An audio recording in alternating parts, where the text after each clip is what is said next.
dengan pasal 153, kami ingin membacakan bahwa penyidik penuntut umum atau petugas lembaga pemasyarakatan wajib memberikan salinan berita acara pemeriksaan kepada tersangka, terdakwa atau advokatnya untuk kepentingan pembelaannya dalam waktu paling lama 1 hari terhitung sejak penandatanganan berita acara pemeriksaan. Hanya berita acara pemeriksaan majelis hakim. Dan tentunya kemarin sudah kami sampaikan juga bahwa untuk barang bukti kami berpedoman pada penetapan dari majelis hakim terkait dengan penetapan hari sidang. Bahwa di situ disebutkan bahwa penuntut umum diperintahkan untuk menghadirkan terdakwa, saksi-saksi dan barang bukti. Dan tentunya itu nanti pada saat waktunya di persidangan, pada saat pemeriksaan saksi, pemeriksaan terdakwa, atau pada saat pengajuan barang bukti. Jadi kalau barang bukti itu adalah milik kami, advokat. Istilahnya kalau kita mau berperang, itu kita punya senjata masing-masing. Jangan advokat meminta senjata kita untuk melawan kita. Itu tidak realistis itu. Terima kasih Majelis Hakim. Terima kasih. Saya lanjutkan. Kami tidak meminta barang bukti, daftar dari barang bukti. Mungkin salah dengar, jaksa. Apa saya yang salah bicara? Ini fakta ya. Kami minta daftar, kalau memang tidak diberikan, kenapa sebagian daftarnya diberikan? Bahkan yang kami tanya, bukti dari kami itu nggak ada. Karena kami ada korespondensi dengan Mabes, apa itu kami sampaikan. Satu. Ya, itu ya Pak ya. Kalau tidak ada tanggapan, saya ada satu hal lagi majelis.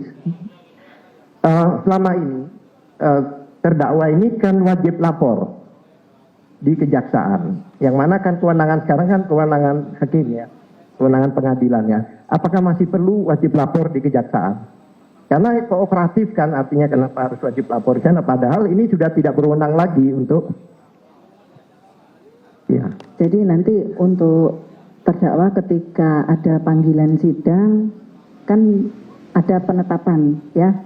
Ketika kami menunda sidang nanti hadir kan seperti itu. Iya, tapi berarti tidak perlu lagi wajib lapor kan? Iya, gitu ya. Iya. Tapi nanti ada mekanismenya. Kalau misalnya tidak hadir, baru ada mekanisme lain kan seperti itu. Kita akan menggunakan itu, begitu ya. Bukan jadi, maksudnya perlu. Iya Pak, panggilan sidang. Kalau hadir, ya sudah, kan hadir sidangan. Jadi gitu tidak ya. perlu lagi di kejaksaan ya. Betul. Terima kasih ya. Itu ya. Jadi ini ya penuntut umum yang diminta beliau ini kan daftar, ya bukan barang bukti saudara, tapi daftar. Kalau memang barang bukti nanti akan diperlihatkan di persidangan. Gitu ya. BAP yang saudara sampaikan di pasal 153 itu untuk BAP terdakwa. Tetapi BAP kan ada beberapa macam. Ya. Dan ini minta BAP saksi. Nanti kan saksi juga kalau memang berlanjut kan didengar juga. Jadi silakan diberikan koordinasi waktu untuk pemberiannya. Begitu ya. Mohon izin majelis. Mohon izin menyampaikan. Ya, karena bagian dari berkas ya. Mohon izin menyampaikan sebelumnya majelis. Apabila sudah kita perdebatkan dari persidangan sebelumnya, sudah kita sepakati kalau yang diberikan hanya salinan berita acara pemeriksaan majelis, mohon izin. Terkait dengan daftar barang bukti adalah bukan dari kelengkapan dari salinan berita acara pemeriksaan majelis. Dan apabila terdapat pertanyaan dari advokat terdakwa yang menyatakan kenapa barang bukti dari mereka tidak dicantumkan di dalam daftar barang bukti kami, nanti silakan dari terdakwa akan mengajukan barang buktinya pada tahap pembuktian majelis. Itu adalah saya bingung juga. Kami tidak minta barang bukti. Iya, kami hanya minta jadi di pasal 75 sudah ya.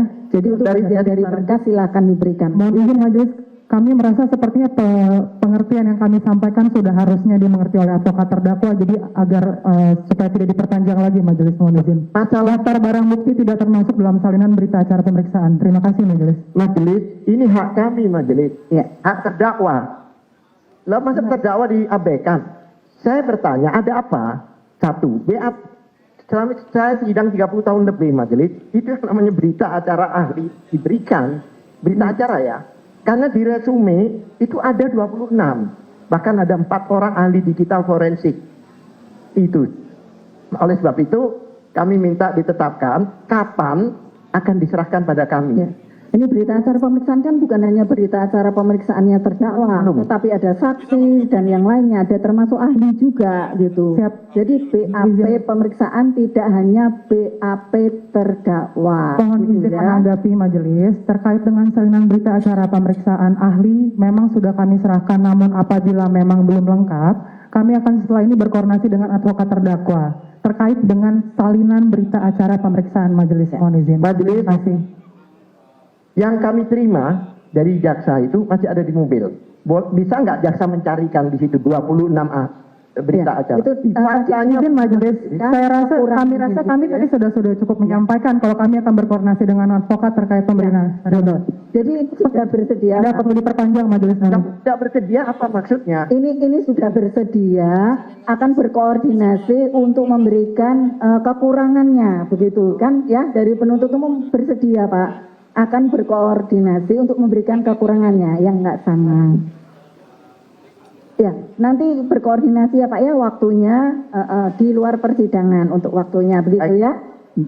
Ya, jadi untuk persidangan selanjutnya majelis akan bermusyawarah terlebih dahulu untuk mengambil putusan atas perlawanan terdakwa ya.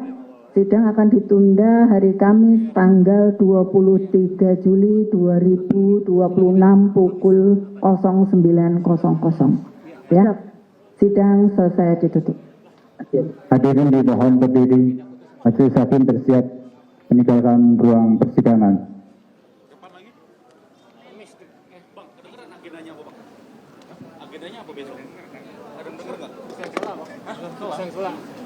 Recording in progress. Persidangan telah selesai. Kami meminta berita acara pemeriksaan yang merupakan hak kami, tapi tidak diberikan. Bahkan di persidangan manapun juga sesuai KUHAP, yang namanya berita acara itu termasuk berita acara ahli. Ada 26 ahli, termasuk 4 ahli digital forensik, itu tidak diberikan BAP-nya pada kami. Padahal kami ingin tahu di digital itu apa pemeriksaannya gitu. Apa benar diperiksa atau tidak? Tidak diberikan. Dan itu dihalang-halangi.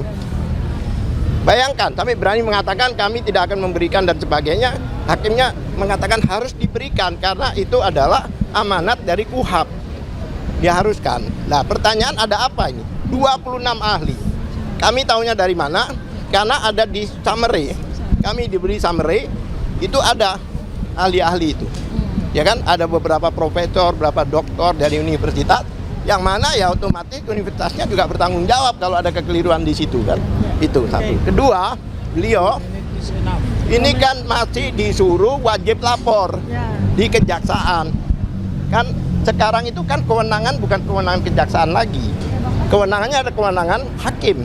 Makanya saya tanyakan, apa masih untuk wajib lapor? Hakim katakan sudah tidak perlu karena setiap minggu sudah kami hadirkan di persidangan. Terima kasih. Baik, teman-teman wartawan sekalian, Ada keinginan sebentar saya jawab, saya terangkan dulu. Teman-teman wartawan, yang ketiga terkait dakwaan Undang-Undang ITE pasal 35 dan 32. Yang pertama terhadap dakwaan ini, saudara penuntut umum menghadirkan apa yang disebut berita acara pemeriksaan laboratoris kriminal. Ada 2 laporan laboratoris kriminal yang disebutkan dalam surat dakwaan. Tetapi ternyata dalam daftar barang bukti tidak satu pun dari apa yang disebut berita acara pemeriksaan laboratoris itu yang dilampirkan. Yang kedua, bahwa dakwaan ITE itu terkait dengan perbuatan. Perbuatan apa? Perbuatan antara lain memanipulasi, mengubah, menciptakan, dan sebagainya. Dengan tujuan apa? Dengan tujuan agar sesuatu yang palsu seolah-olah otentik. Benar, asli. Jadi perbuatan. Tapi yang didakwakan oleh saudara penuntut umum bukan tentang perbuatan. Melainkan apa? Perkataan. Perkataan apa? Perkataan saudara Tifa dalam acara yang dipandu oleh saudara Aiman Wicaksono. Itu perkataan, bukan perbuatan. Kemudian yang ketiga, ini yang namanya lain yang gatal, lain yang digaruk. Mengapa saya katakan begitu? Bahwa terkait dengan dokumen punya Sandi, ya, siapa? Dian Sandi, ya, dokumen itu terkait dengan ITE mengubah dan seterusnya tadi itu. Tetapi oleh jaksa, saudara tadi dengar sendiri kan di ruangan sidang, dalam tanggapan terhadap kami, dia itu mencampur adukan dengan pasal-pasal terkait dengan fitnah. Ini lain yang gatal, lain digaruk. Kalau pasal fitnah bukan di situ, dakwaan pertama dan dakwaan kedua. Kalau ITE nggak ada urusan dengan fitnah. Karena tidak ada urusan dengan fitnah, maka urusan kita dengan pemilik dokumen. Inilah yang kami dalilkan dari sejak awal. Siapa pemilik dokumen? Dian Sandi, gitu loh. Nah, Dian Sandi itu nggak pernah ngelapor, nggak pernah keberatan. Yang keempat, kalau jaksa akan menggunakan kegiatan perkataan saudara Tifa dalam acara dengan Aiman Wicaksono sebagai delik perbuatan mengubah, menciptakan dan sebagainya, maka yang terjadi haruslah pertama kali dahulu adalah Jokowi mengatakan apa yang dimiliki oleh Dian Sandi itu benar adalah ijazah saya dan saya keberatan dengan perbuatan saudara Tifa. Ini tidak pernah ada pengakuan oleh saudara Jokowi bahwa yang ditunjukkan oleh saudara Dian Sandi itu adalah miliknya. Benar seperti itulah dokumen saya, ijazah saya, nggak pernah ada itu. Mengapa sekarang tiba-tiba dia teriak-teriak, ya seolah-olah itu adalah miliknya. Kalau betul, ya dia nggak usah menunjukkan ijazahnya. Dia cukup mengatakan kepada pers, kepada kita semua, bahwa itu yang ditunjukkan saudara Dian Sandi milik saya. Saya keberatan diolah oleh saudara Tifa. Begitu kira-kira. Terima kasih. Bang, ada satu pertanyaan, Bang. Apakah ada keinginan dari tim Tifa ini untuk mediasi ke istana untuk ketemu Pak Prabowo untuk mengungkap palsu ini? Saya pastikan begini. Kita tidak pernah punya keinginan mediasi. Tapi kalau yang Anda tanyakan dari pihak mereka pernah atau tidak, berkali-kali. Enggak, maksud saya mediasi itu untuk minta kepada Prabowo, Pak Presiden. Oh, Prabowo nggak ada urusan. Membantu. Nggak ada urusan. Nggak ada urusan. Jokowi deh. Nggak ada urusan. Ada lagi? Dokter Tifa boleh ya? Oke, lanjut. Hah? Ya. Jaksa tadi menolak eksepsi Dokter Tifa seperti apa, Dok? Kita tidak pernah tahu tentang itu. Tapi kan JPU tidak pernah menjanjikan bahwa Jokowi akan dihadirkan. untuk sebagai pembuktian data dan Jokowi tidak pernah menjanjikan hal itu. Saya tambahkan ya. Saya tambahkan. Menarik. Ini kan ada 4 pelapor ya. Kan ada Lex Sumanan dan sebagainya, ada Jokowi 4 pelapor. Di dalam BAP yang judulnya pelapor hanya 3 orang itu. Jokowi tulisannya saksi di situ. Makanya kami bingung juga. Makanya kami akan uji di persidangan ini. Seperti apa, Dokter? Menolak Ya, begini ya, tadi ya saya memberikan sebuah kesan saja ya. Ya, begini ya, tadi saya mendengarkan tanggapan dari JPU atas nota perlawanan yang kami berikan ya pada minggu lalu. Ya, kurang lebih apa tanggapan dari JPU itu sudah jelaskan ya, kita semua juga mendengarkan. Nah, saya ingin menyampaikan sebuah kesan saja ya, pada saat saya mendengarkan itu. Begini ya, teman-teman semuanya, saya ingin mengingatkan kepada semua masyarakat Indonesia, bahwa seseorang bernama Joko Widodo itu sudah menjadi pejabat publik sejak tahun 2005, ketika menjadi wali kota 2 kali, kemudian menjadi gubernur DKI Jakarta, kemudian menjadi presiden 2 kali. Nah, apakah Anda ingat kapan pertama kalinya Joko Widodo itu mengaku bahwa dia lulusan dari UGM? Itu tahun 2017. Jadi pada waktu beliau itu menjadi wali kota, tidak pernah ada satu kata pun yang menyatakan beliau adalah lulusan UGM ya. Dan kemudian tidak ada cerita ada pernah reuni, tidak pernah ada cerita membawa teman-temannya ke Balai Kota Loji Gandrung Solo ya, termasuk juga ketika beliau menjadi gubernur 2 tahun. Tidak pernah ada cerita beliau bikin reuni dan sebagainya. Baru pertama kali kita tahu dari acara reuni tahun 2017 UGM itu ketika seorang bernama Bambang Tri yang membuka kunci kotak Pandora itu dihukum 5,5 tahun di tahun 2016. Nah, sejak itu peristiwa ini bergulir. Nah, jadi ya saya ingin sampaikan ya bahwa yang bersangkutan itu ya di luar dari perkara yang kemudian dia laporkan, beliau tidak pernah ya sungguh pun sudah menjadi pejabat publik selama 10 tahun, tidak pernah mengakui lulusan UGM, tidak pernah datang ke UGM, dan tidak pernah diundang oleh UGM. Itu adalah sebuah ketidaklaziman pada kampus kami UGM. Karena kampus UGM, kampus saya, itu sangat bangga dengan lulusan-lulusannya yang berhasil atau dianggap berhasil. Apalagi ini pejabat publik, apalagi ini adalah wali kota, gubernur, apalagi bahkan presiden. Tapi UGM sama sekali tidak pernah mengundang secara formal, secara resmi. Bahkan pada acara yang setiap tahunnya kami semua alumni UGM itu hadir, yaitu pada acara Dies Natalis ya, di mana kita itu melakukan perjalanan dari kampus UGM pertama, itu selalu ada napak tilas, itu selalu ada pejabat-pejabat. Contoh seperti Pak Ganjar Pranowo selalu hadir setiap tahun, tapi saya, Anies Baswedan, selalu hadir setiap tahun. Demikian juga dengan saya dan Mas Roy, Pak Mahfud MD, jadi semua. Tapi tidak pernah kami melihat ya Joko Widodo ikut satu kali pun dalam acara Dies Natalis tersebut ya. Nah, jadi kemudian yang paling penting tadi sudah disampaikan pada perkara ini ya, pada sidang hari ini yang paling penting sebetulnya adalah sesi yang terakhir ya teman-teman ya, masyarakat Indonesia.